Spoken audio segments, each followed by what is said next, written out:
बोलता है उसके लिए कलयुग है, जो व्यभिचारी है उसके लिए कलयुग है, जो हिंसा करता है उसके लिए कलयुग है, जो शराब पीता है उसके लिए कलयुग है, जो परस्त्री गमन करता है उसके लिए है। कलयुग किसके पास है? कलयुग का यही बात है। यदि आप पराये धन की चोरी करते हैं, पराई माई उदाई की तरफ गंदी दृष्टि से देखते हैं, आप हिंसा करते हैं, आप शराब पीते हैं, आप नाना प्रकार के व्यभिचार शास्त्र विरुद्ध आचरण करते हैं, आप कलयुग में हैं। आप नाम जप करते हैं, आप भगवत नाम का गुणगान करते हैं, लीला श्रवण करते हैं, प्रभु की सेवा मगन रहते हैं, आप चारों युग से परे हैं। कोई भी युग का आपके ऊपर प्रभाव नहीं, आप हर समय सच्चिदानंद तत्व में स्थित हैं, आप इस त्रिगुणमयी रचना से परे हैं, आप गुणातीत हैं।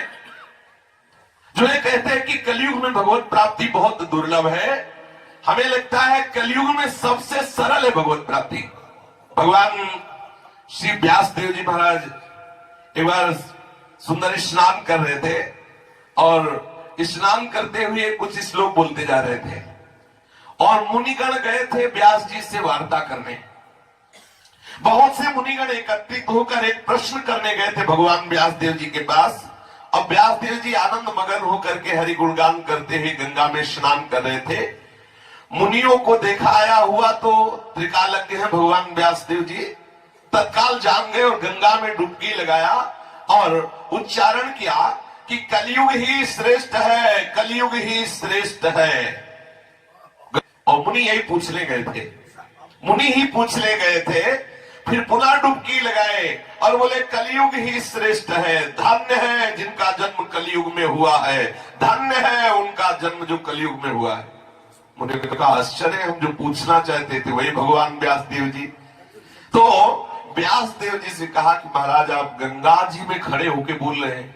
जब किसी को सत्य वचन बुलवाया जाता है, बोले चलो गंगा में खड़े हो, या गांव में कह दिया जाता है गंगा जल हाथ में लेके बोलो, तो फिर उस पर संशय नहीं किया जाता। ये तो साक्षात गले तक गंगा में खड़े हैं। तो ऋषियों ने कहा, आपने कहा कलयुग ही श्रेष्ठ है, धन्य है उसका जन्म जिसका कलयुग में हुआ है। तो महाराज ये बात हमारी समझ में नहीं, कलयुग तो बड़ा निंदनीय युग है, इसमें लोगों की पापाचार में प्रवृत्ति बढ़ती हो, आप कह रहे धन्य जिनका जन्म कलयुग में हुआ। तो भगवान व्यास देव जी बोले, हे मुनियों, मैंने इसलिए कहा कि कलयुग श्रेष्ठ है, कलयुग श्रेष्ठ है, कलयुग में जन्म लेना अहोभाग्य है कि जो भगवत प्राप्ति रूप ये महान फल सतयुग में 10,000 वर्ष तक कठोर तपस्या करने पर प्राप्त होता है। सतयुग में 10,000 वर्ष तक ऐसे ऐसे ऋषि हुए हैं, दाहिने पल पैर के अंगूठे के बल खड़े हो गए और वायु पीकर 10,000 वर्ष तक हाथ उठाए खड़े हैं, तब कहीं उन्हें भगवत साक्षात्कार की योग्यता प्राप्त होती थी सतयुग में।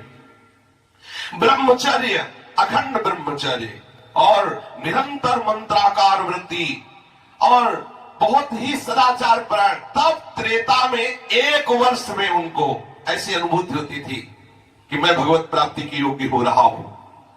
और द्वापर में 1 मास तक पूर्ण ब्रह्मचर्य, मंत्राकार वृत्ति और परम पवित्रता से जीवन, तो उसे 1 मास में अनुभव होने लगता था कि भगवत तत्व की प्राप्ति की मुझे योग्यता का अनुभव हो रहा है। और कलयुग में 1 दिन रात में केवल अखंड नाम कीर्तन 24 घंटे, ब्रह्मचर्य और पवित्र अखंड चिंतन पर है बहुत कठिन, तरंगायमान होता रहता है मन, इसीलिए अभ्यास किया जा रहा है। जिस दिन ऐसी स्थिति आ गई कि 24 घंटे केवल श्री कृष्ण मानस पटल पर केवल प्रिया प्रीतम, तो जो सतयुग में 10,000 वर्ष तपस्या का फल, त्रेता में जो वर्ष और द्वापर में जो महीने में, कलयुग में 1 दिन में उस फल की प्राप्ति हो जाती। एक कलयुग के 1 दिन का भजन और सतयुग के 10,000 वर्ष के भजन, ऐसा भगवान व्यास देव जी कह रहे हैं। इसीलिए मैंने कलयुग को श्रेष्ठ कहा कि धन्य है जो कलयुग में जन्म लेकर के और भजन परायण है, भगवान नाम कीर्तन कर रहे हैं, भगवत स्मरण में लगे हुए हैं। सतयुग में ध्यान से, त्रेता में यज्ञ से, द्वापर में पूजा से जो परम लाभ मिलता था, कलयुग में केवल नाम कीर्तन से, केवल नाम कीर्तन से वह वस्तु की प्राप्ति हो जाती है। इसलिए गोस्वामी जी ने कहा है कि कलयुग समयुग आन नहीं, जो नर कर विश्वास, गाई राम गुण गण विमल, भवतर भी नहीं प्रयास। कलयुग के समान कोई युग नहीं है। यदि आप विश्वास कर लो तो देखो, यहां विश्वास की बात बोलनी पड़ी, इसलिए बोलनी पड़ी कि यह विश्वास नहीं होगा कि कलयुग से श्रेष्ठ कोई युग नहीं है। बोलिए विश्वास कर लो तो। गोस्वामी जी कह रहे जो नर कर विश्वास, यदि ये विश्वास कर लो कि कलयुग से श्रेष्ठ कोई युग नहीं है, क्योंकि इसमें केवल भगवत चर्चा गान करते हुए, भगवत लीला सुनते हुए, भगवान नाम कीर्तन करते हुए वो परम पद मिलता है जो अन्य युगों में बड़ी बड़ी तपस्या करने पर भी दुर्लभ था, कलयुग में इतना सुलभ है। केवल भगवान नाम कीर्तन से, केवल भगवान नाम जप से वो परम पद में आरूढ़ हो जाता है। इसलिए ऐसी कहीं कोई भावना न करे कि कलयुग है। प्रश्न आते हैं कि कलयुग है, कहां भगवत प्राप्ति हो सकती है? अरे कलयुग उनके लिए है जो कलयुग को स्वीकार किए हुए हैं, जो